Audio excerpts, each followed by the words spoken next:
Hi, പുതിയൊരു വീഡിയോയിലേക്ക് സ്വാഗതം. ഈ വീഡിയോ ഹയറിച്ചിനെ കുറിച്ച് തന്നെയാണ്. ഹയറിച്ചോളികൾ ഇതിനെക്കുറിച്ച് കാര്യം പറയുന്നവരെ നേരിടുന്ന 3 മാർഗങ്ങളാണ്.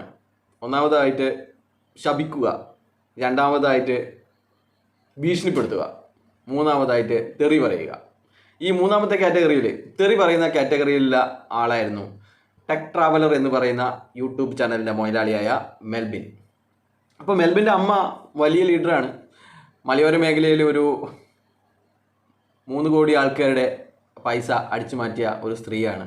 3 കോടി എന്ന് പറഞ്ഞു കഴിഞ്ഞാൽ ഒരു 30 കോടിയുടെ ബിസിനസ് നടത്തിയാൽ മാത്രമേ നമുക്കറിയാം 3 കോടിയുടെ വരുമാനം കിട്ടുകയുള്ളൂ. അപ്പോൾ 30 കോടിയുടെ ബിസിനസ് നടത്തിയ ഒരു സ്ത്രീയാണ്.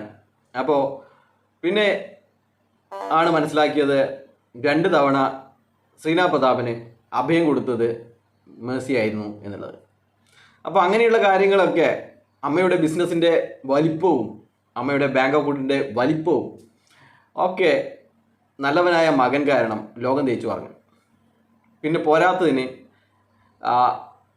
ഇവന് വിദ്യാഭ്യാസത്തിൻ്റെ കുറവുണ്ട് എന്ന് ഇവൻ്റെ അമ്മ തന്നെ പറഞ്ഞിട്ടുണ്ടായിരുന്നു.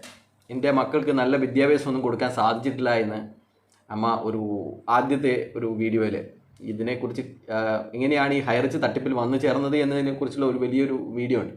അപ്പോൾ അതിൽ പറയുന്നുണ്ട്, എനിക്ക് നല്ല ഭക്ഷണം എൻ്റെ മക്കൾക്കില്ല, നല്ല വീടുണ്ടായിരുന്നില്ല, എൻ്റെ മക്കൾക്ക് നല്ല വിദ്യാഭ്യാസം കൊടുക്കാൻ പറ്റിയില്ല.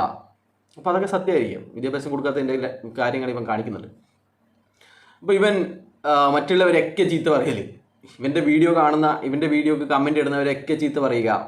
കൂടാതെ നമ്മളൊന്നും കാര്യമില്ല, പക്ഷേങ്കിൽ മുൻ MLA അടക്കം നല്ല രീതിയിൽ അസഭ്യപ്രയോഗത്തിലൂടെ സഭ്യമല്ലാത്ത തമ്പിനെയിലും മറ്റും ഉപയോഗിച്ച് ചീത്ത വിളിച്ചിട്ടുണ്ടായിരുന്നു.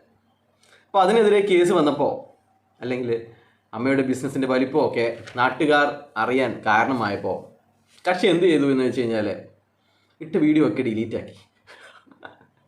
ഇത്രയൊക്കെ പേടിത്തൂറിയാണോ എൻ്റെ മെൽബിനെ നീ എന്ന് മാത്രമേ നിന്നോട് ചോദിക്കാനുള്ളൂ. ബൈ.